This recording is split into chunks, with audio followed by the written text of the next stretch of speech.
My first video in over 2 years is also my first in my home country, Great Britain, and shows my journey between Chester in Cheshire and Powter Howe, just outside Keswick in the Lake District.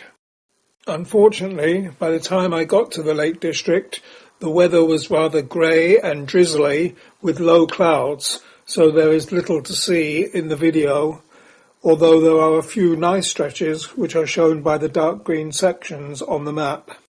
My only tourist stop along the way was at Lancaster Castle, which dates from 1094 and has been used for almost 500 years as a prison. In the early years, prisoners were political, religious, witches, and later prisoners of war, and in 1955 it became a formal Home Office prison, which was finally closed in 2011.